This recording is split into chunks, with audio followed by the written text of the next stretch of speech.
মানবিক মুখ আরামবাগ সাংসদ মিতালি বাগের দুর্ঘটনাগ্রস্ত বাবা ও ছেলেকে নিজের গাড়িতে করে দ্রুত হাসপাতালে ভর্তির ব্যবস্থা করলেন। রবিবার ঘটনাটি ঘটেছে পুরসভার বিডিও অফিস সংলগ্ন এলাকায়। জানা গেছে সাংসদ মিতালি বাগ একটি কর্মসূচিতে আরামবাগের দিক থেকে পুরসভায় যাচ্ছিলেন। তখন তিনি দেখতে পান টোটোর সঙ্গে বাইকের সংঘর্ষ, গুরুতর জখম হয়েছেন বাবা ও ছেলে। সঙ্গে সঙ্গে তিনি তার নিজের গাড়িতে করে তাদেরকে আরামবাগ মেডিকেল কলেজ হাসপাতালে ভর্তির ব্যবস্থা করেন। দেখুন কি বলছেন এই ঘটনাকে ঘিরে আরামবাগ তৃণমূল নেতা, রাজ্য সম্পাদক তৃণমূলের স্বপন নন্দী ও অন্যান্যরা। দেখুন বিস্তারিত।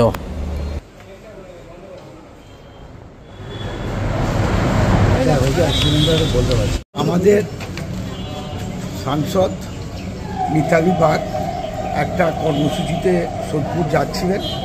ওখানে মোটরসাইকেল আর টোটোয় অ্যাক্সিডেন্ট হয়। ওনার যে পিয়া আছে আমাদের, সেই পিএকে দিয়ে ওনার গাড়িতে করে হসপিটালে পাঠিয়ে দেয়। সঞ্জু হাজরা, সোদপুরে বাড়ি। মোটরসাইকেল আর টোটো অ্যাক্সিডেন্ট হয়েছে, আশঙ্কাজনক অবস্থায় আমাদের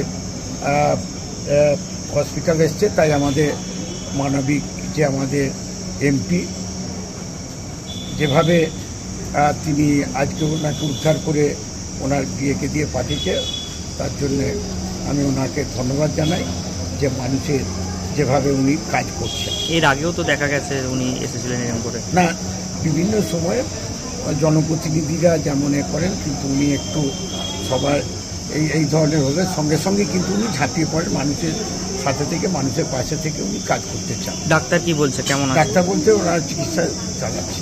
এমপি এখন কোথায় আছেন? এমপি এখন সোদপুরে, উনি প্রোগ্রামে যাচ্ছিলেন, গাড়িতে ধরবে না বলে ওনাকে দিয়ে পাঠিয়ে দিয়েছে। ওনার বাবা কোথায় ভর্তি আছে? ওনার বাবা আছেন, বাবা একসঙ্গে ছিল, বাবা ভর্তি নেই, বাবা এখানেই আছেন। ঘটেছিল ম্যাডাম একটা প্রোগ্রামে যাচ্ছিলেন, পুরসুরার সোনারতলি লজে একটা প্রোগ্রাম ছিলেন। তো আমরা ওই মাদার ডেয়ারি আছে না আমার সোদপুরের আগে, ওখানে ম্যাডাম উল্টো রোডে ছিলেন, এটা উল্টো রোড। ম্যাডাম দেখতে পান, তৎক্ষণাৎ ম্যাডাম গাড়ি দাঁড় করিয়ে ম্যাডাম নিজে তদারকি করে ম্যাডাম গাড়িতে বললেন যে ওনাকে আগে চিকিৎসার ব্যবস্থা করো, তারপর আমি প্রোগ্রামে নিলাম। ম্যাডাম এখন কোথায় রয়েছে? ম্যাডাম আছেন এখন পুরসুরায় দাঁড়িয়ে উনি এখন হল্ট করছেন। কার সঙ্গে কিভাবে? আমরা যেটা শুনলাম যে একটা টোটোর সঙ্গে ওনার নাকি অ্যাক্সিডেন্ট হয়েছে, মোটরসাইকেলে। বাবা ছেলে দুজনেই ছিলেন। ছেলের নাম সঞ্জু হাজরা, সোদপুরে বাড়ি। আর ঘটনাটা কোথায় ঘটেছে?